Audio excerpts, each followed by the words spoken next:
Hello, ladies and gentlemen.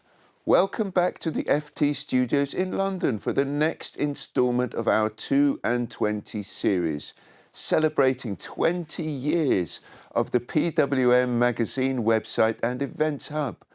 Our subject for today's virtual roundtable, sponsored by CSC Global Financial Markets, is the rise of Asia as both an investment market and a home for wealthy families growing their business. My special guest interviewee is Agnes Chen, Head of Asia Pacific at CSC. Thanks for joining me, Agnes. Hi, Yuri. Very pleased to be here with the team. Excellent. There are several key issues which I will discuss with Agnes. The rise of China, the changing asset mix, and the growing importance of family offices. After describing the big picture, we'll then invite some leading individuals from the region's private banks to join us for a more in-depth discussion. So Agnes, you're in Singapore today, and I'm delighted to say the Lion City is now opening up for travel once more. Yet we also see continued lockdowns in China, and 130,000 residents have already left Hong Kong this year. So sentiment is clearly being affected. Now, do you see COVID as just a temporary break on Asia's growth ambitions? Thank you, Yuri. So COVID and the associated lockdowns do continue to produce material damage to the economy. If we assume that lockdowns come under control within the next couple of months as we gradually open up, then we could see a strong recovery for the second half of the year consistently for Asia.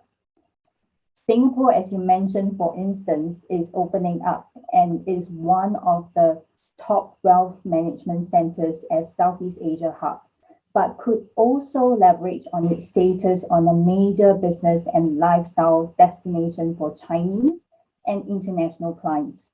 The thing is, Agnes, so many people have left Hong Kong for Singapore. A lot of people say they don't have confidence in Hong Kong. They don't have confidence in the government there. But you feel very much that Hong Kong will carry on playing a pivotal role as a financial centre. Yes, indeed. So Hong Kong is unique in a sense where it is very different from China, but very likely it is a part of China. So in this sense, given its legacy of being a financial center, it is going to continue to be important for the rest of the world in connecting into mainland China. Despite that Singapore is rising to be a top financial center, it cannot replace Hong Kong as a connect to China. And hence, we do see that Hong Kong remains important until there are any further developments within the China market. And there's quite a mixed picture emerging from China because we had rapid growth before the pandemic, which was slowed by the government's investigations into various firms in the edtech sector and perhaps less benign treatment of the big tech titans like Jack Ma. Do you expect this conflict between economic ambition and social management to be an ongoing story? China has made many legislative and administrative moves in the past year or so that impacted the technology sector, with an emphasis on anti-monopoly practices and protection of personal data. This batch of regulatory measures reveals China's determination on improving the country's platform economy governance system. Companies are expected to be more responsible towards consumers and society.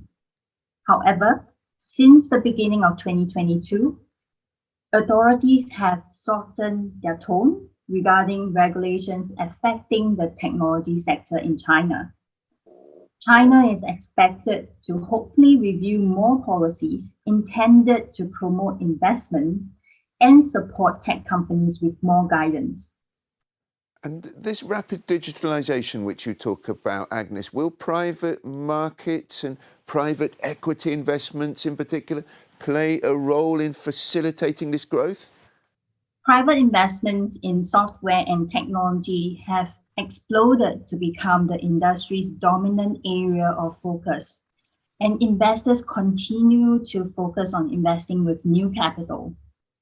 Sometimes this involved buyouts of large maturing public companies, as we can see, that have lost their luster and retail investors despite continued growth prospects.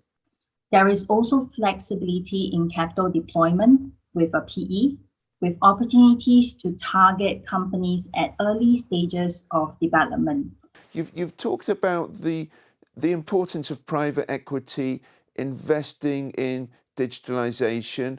Will family offices play an important part in this investment story? And the family office clients which you have, are they particularly interested in these investment opportunities?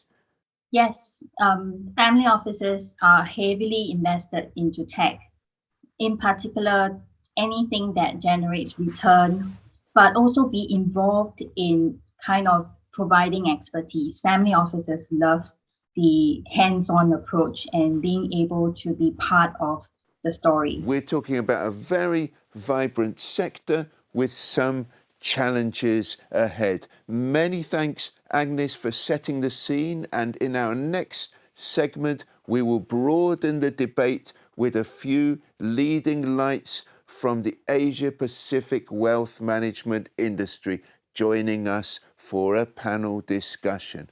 Thanks again to Agnes Chen.